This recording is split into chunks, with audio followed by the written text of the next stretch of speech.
Rafael Correa, de nuestra hermana República del Ecuador. Gracias, Nicolás, gracias.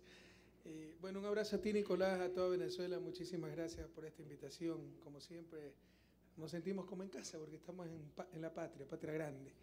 En tu magnífico discurso en el Panteón Nacional dijiste algunas ideas, pero una me impactó muchísimo, ¿no? Hablar de Bolívar necesariamente es hablar de unión, de unidad. Y es cierto, solo la unidad nos va a sacar adelante frente a un orden mundial que no es solo es injusto, es inmoral.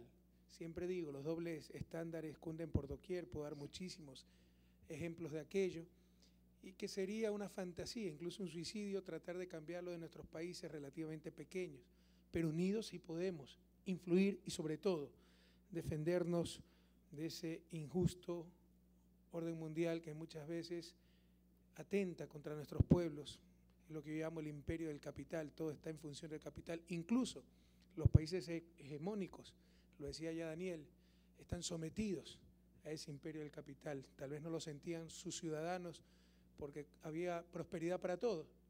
Ahora que hay crisis, hay recursos escasos, se dan cuenta perfectamente de cómo los grandes sacrificados son los ciudadanos, los seres humanos, y todo está en función de ese capital, es lo que yo llamo, insisto, el imperio del capital.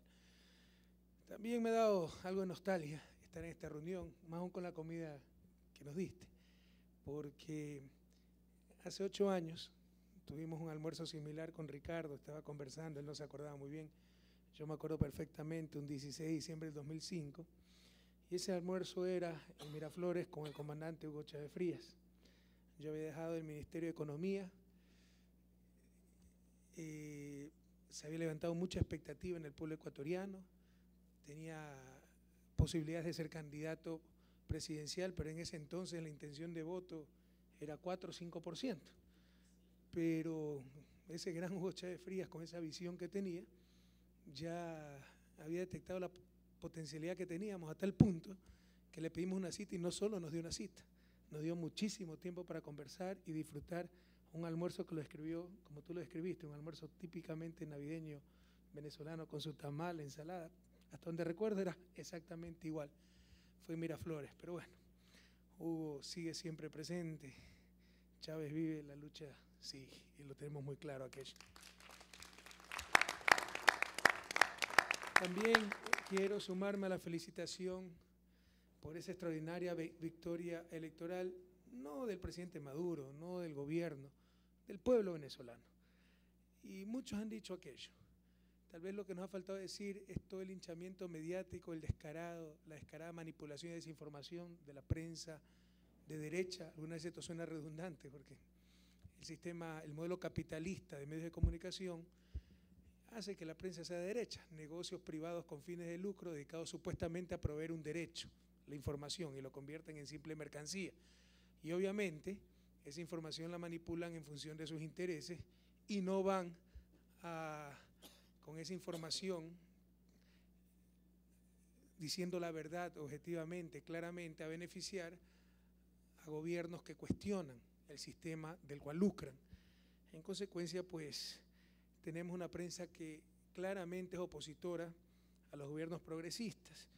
Y prohibido olvidar, como decimos en Ecuador, revisen lo que decía la prensa antes de las elecciones, ¿no? Que el principio del fin del chavismo, el colapso, la derrota final del presidente Maduro, que esta ya no salía, que había sobrevivido 7, 8 meses con la justa, en base a la represión, al miedo, pero que después de estas elecciones ya en verdad se desplomaba todo. ¿Y qué respuesta le ha dado el pueblo venezolano en las urnas, verdad? Pero prohibido olvidar, tengamos muy claro a qué poderes fácticos nos enfrentamos, y estas cosas también tienen que discutirse dentro del ALBA. Todos estamos por la libertad de expresión, pero no dejemos que nos roben un concepto tan sagrado, tan fundamental para la democracia como la libertad de expresión. Para ellos libertad de expresión es CNN, bueno, es decir, la libertad del capital para hacer lo que le dé la gana, porque desde que se inventó la imprenta, la libertad de prensa es la voluntad del dueño de la imprenta. Eso no lo dije yo como algunos medios lo manifiestan, sino que lo dijo el comandante Raúl Castro. Yo estoy robando esa idea a nuestro querido compañero Raúl, porque tiene absolutamente toda la razón. Estas cosas tenemos que hablar para que haya verdadera libertad de expresión en nuestra América, que debe tener la peor prensa del mundo. Y en el planeta entero debemos cuestionarnos la forma de propiedad de esos medios de comunicación para garantizar una verdadera libertad de expresión para todas y para todos. No la libertad de la manipulación de los que tuvieron el capital para comprar un periódico, para comprar un canal de televisión, una radio, etc. Quisiera también aprovechar este foro latinoamericano, caribeño, para felicitar al pueblo de Chile y felicitar a nuestra querida Michelle Bachelet, orgullo, ejemplo para todos nosotros, por esa hermosa victoria electoral el domingo pasado. Qué alegría pronto en estas reuniones tener de nuevo a nuestra queridísima Michelle. Muchas gracias por darnos la responsabilidad que asumimos con todo gusto y con toda humildad. No creemos que sabemos más ni menos que el resto, tan solo que tenemos algo de experiencia y si podemos aportar con esa experiencia con todo gusto para que Ecuador coordine el grupo de trabajo para profundizar la zona económica ALBA Petrocaribe. Con todo gusto aceptamos esa responsabilidad y como siempre vamos a tratar de hacerlo lo mejor posible. Aquí había una agenda muy concreta para esta reunión y nos parece muy bien, hay que concretar algunas cosas. Sin embargo, sí creo que hay que aprovechar este foro también para consensuar posturas en foros mayores, en foros internacionales y, como te decía, unidos con ese espíritu bolivariano, tener más influencia a nivel mundial y si no podemos cambiar el injusto orden mundial, que tal vez unidos sí logramos influir, al menos defender a nuestros pueblos de sus efectos nocivos. El mes de enero tenemos una importante oportunidad, esta vez en nuestra querida Cuba, con la reunión de la CELAC, la Comunidad de Estados Latinoamericanos y del Caribe. Ojalá podamos consensuar posiciones frente a temas latentes, temas fundamentales, presencias claras de neocolonialismo que todavía existe y existen en nuestra América. Lo hemos dicho y lo seguiremos repitiendo hasta que siga ahí el problema. Tal vez Venezuela ya no lo dice mucho porque decidieron denunciar el sistema interamericano de derechos humanos. Los que todavía estamos adentro, y no excluimos esa posibilidad, pero ver si realmente se pueden arreglar las cosas de adentro, tenemos que seguirlo diciendo. Por ejemplo, ¿cómo es posible que la Comisión Interamericana de Derechos Humanos, que nos quiere dar cátedra de derechos humanos, y eso también hay que denunciarlo claramente? Por ejemplo, la visión de derechos humanos que tiene la CIDH es de los años 70, cuando se combatían las dictaduras por el mismo Estados Unidos impuesta en nuestra América, donde el culpable de los atentados a los derechos humanos es el Estado, pero cualquier poder puede atentar contra los derechos humanos. El poder mediático, el linchamiento mediático, la manipulación, el robarnos ese derecho a la información, el poder transnacional cuando saquea a nuestros pueblos,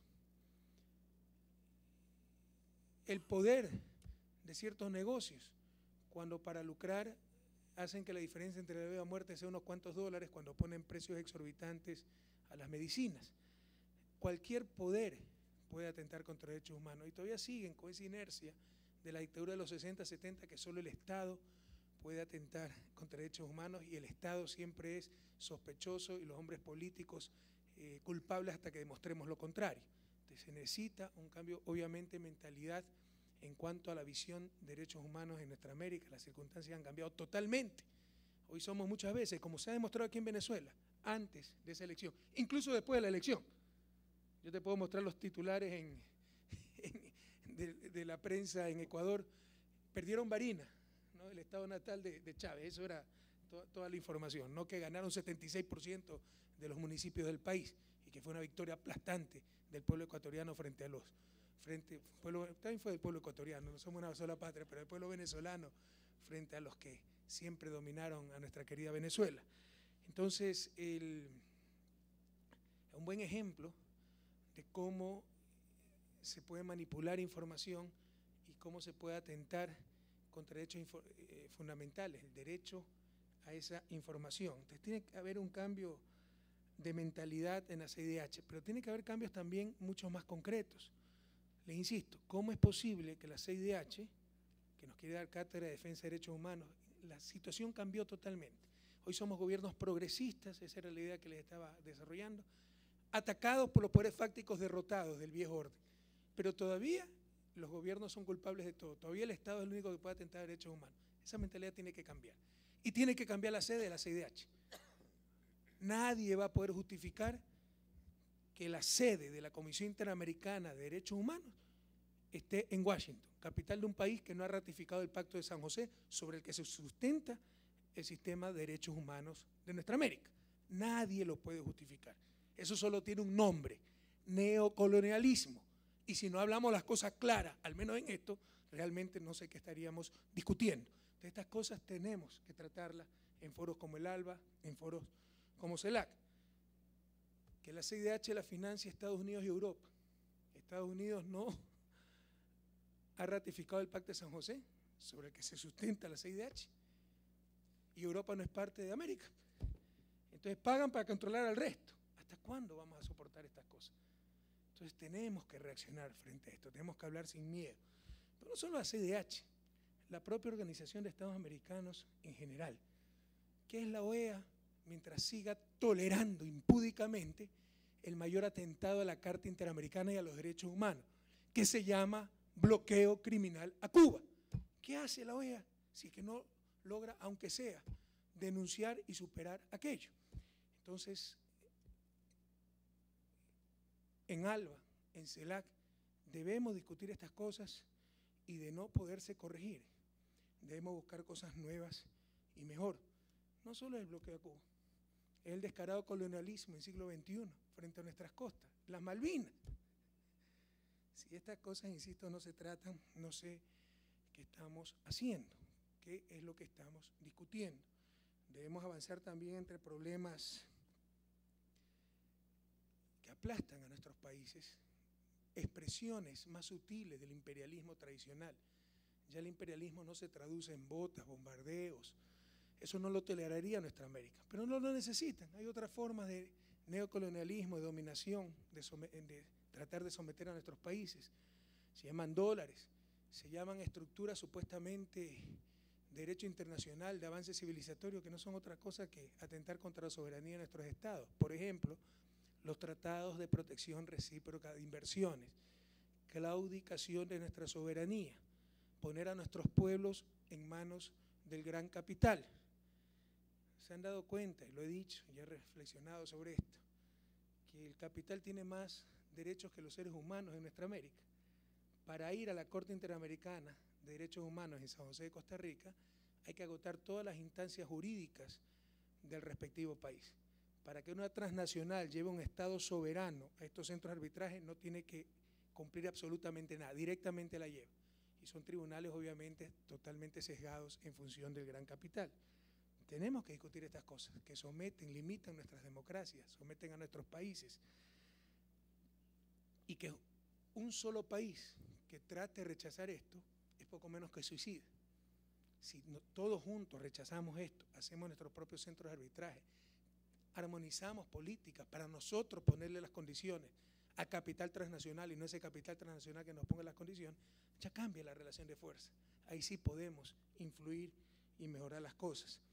Tenemos que hablar sobre membretes muy bonitos, ¿no? Yo creo que todos los aquí presentes, jefes de Estado, presidentes, ministros, primeros ministros, tenemos algo de experiencia en la política y en la vida, y ya no nos dejamos engañar por bonitos membretes.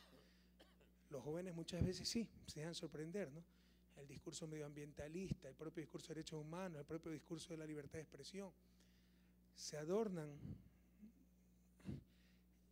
se ponen membretes bonitos a cosas que no necesariamente son buenas para nuestros pueblos. Y esto no es nada nuevo, ¿no? Recuerden ustedes qué cosa más bella que libertad, igualdad y fraternidad, la Revolución Francesa. Y por eso 3.000 personas fueron guillotinadas, ¿no? 3.000 cabezas rodaron. Entonces, nadie va a decir, queremos hacer esto con el ánimo de hacer daño, desestabilizar, etcétera, sino que le va a poner nombres ribombantes a las acciones que toman muchas veces con mala fe, aunque algunas veces también con voluntarismo incompetente.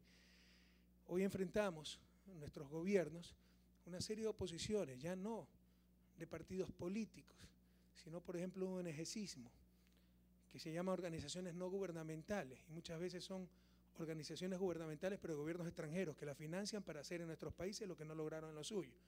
Y no talen, no extraigan, no exploren, muéranse de hambre, pero para proteger el medio ambiente. Ojalá nos demos cuenta.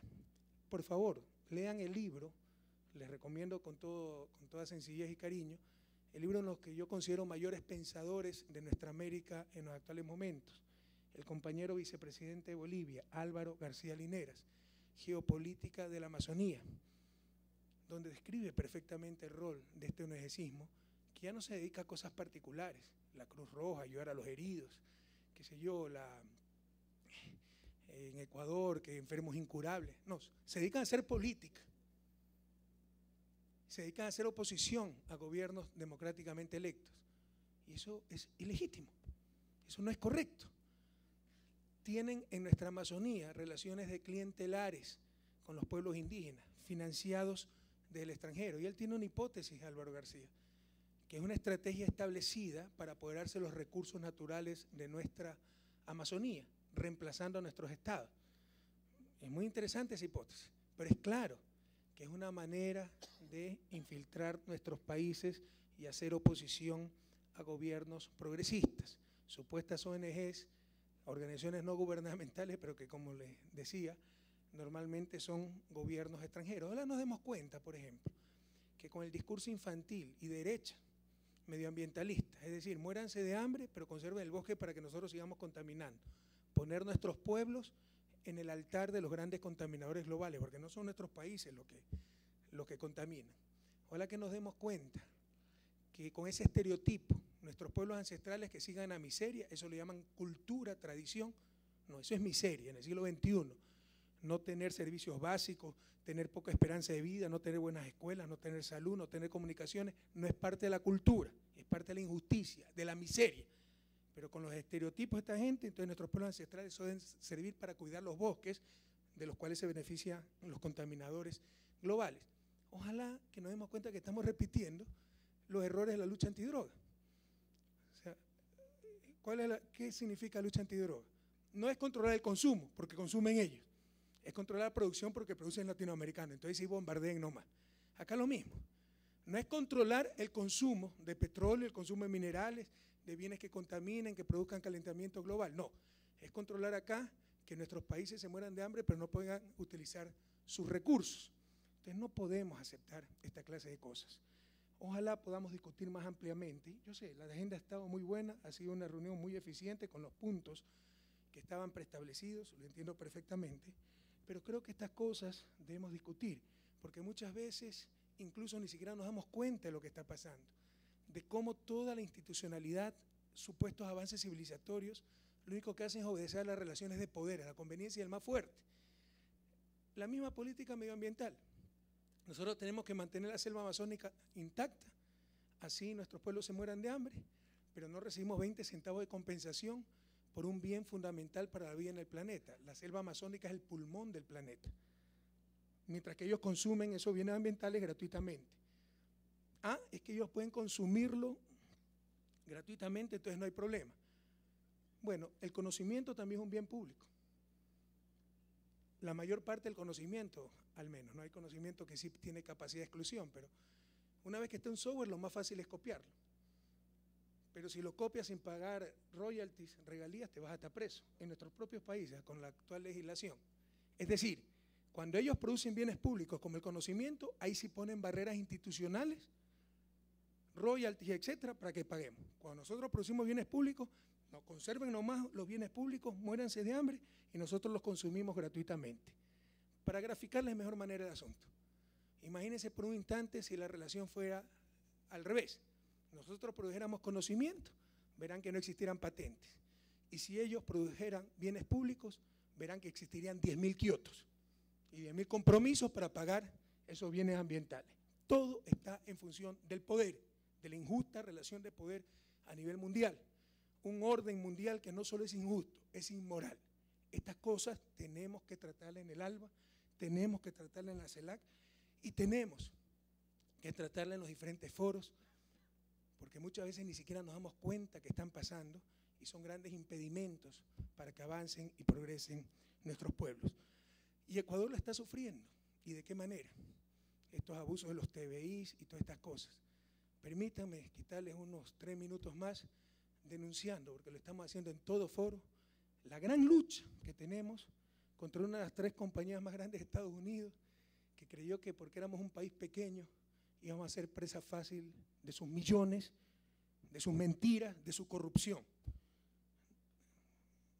Buscaron al peor país que pudieron buscar, porque somos un país pequeño pero inmenso en dignidad. Me refiero a la petrolera Chevron, que compró a su vez la petrolera Texaco, que trabajó, operó en Ecuador hasta 1992 y destruyó la selva amazónica. Derramó cerca de 16.000 millones de barriles de desechos tóxicos. Eso es 85 veces más que el derrame de British Petroleum en el Golfo de México, cerca de 20 veces más que el desastre del Exxon Valdez en Alaska, pero como fue en Amazonía, los afectados han sido pueblos ancestrales, gente sencilla. Este desastre ambiental, uno de los peores de la historia del planeta, ha sido largamente invisibilizado. Pero resulta que se organizaron esos pobladores de la Amazonía, demandaron a Chevron en Nueva York. Chevron se pasó una década peleando para que no la demanden en Nueva York, sede de la empresa, sino donde ocurrió el supuesto delito, la contaminación, que es la provincia de Sucumbíos, en la Amazonía ecuatoriana. Lograron su objetivo, lograron traer el juicio al Ecuador, pero lo perdieron después de 20 años de lucha y 10 años de pretender que no se la juzgue en Nueva York. Y ha gastado la última década Chevron en hacer exactamente lo contrario, es decir, que todas las cortes ecuatorianas son corruptas, que el gobierno es un corrupto, que Ecuador es un país de corruptos, para tratar de eludir su responsabilidad. Pero no solo eso, demanda al Ecuador, es un juicio entre privados, comunidades amazónicas, Chevron, demanda al Ecuador ante el Tribunal de la Haya, con la normativa UNCITRAL de las Naciones Unidas, los famosos centros de arbitraje a los que me refería, invocando el Tratado de Protección Recíproca de Inversiones con Estados Unidos de 1997. Pero para que vean el poder corrupto y corruptor al cual nos enfrentamos, primero, ese tratado no es materia del tratado juicio entre privados, sino conflicto entre Estado y la petrolera, que es un conflicto entre privados. Y segundo, el tratado es de 1997 y Texaco dejó de operar en Ecuador en 1992. Están incluso cometiendo la barbaridad, monstruosidad jurídica de aplicar retroactivamente el tratado. Pero más allá de discusiones legales, que hay monstruosidades legales de fondo, para quien le quepa la menor duda de lo que hizo Chevron en Ecuador, los invitamos a venir a nuestro país. Los invitamos a ir a la Amazonía y meter las manos en las piscinas dejadas por Chevron. Y 20, 30 años después de que Texaco Chevron dejó de operar en Ecuador, esa mano saldrá negra de brea, negra de petróleo. Es la mano sucia de Chevron. Ecuador denuncia al mundo el abuso de esta petrolera corrupta y corruptora.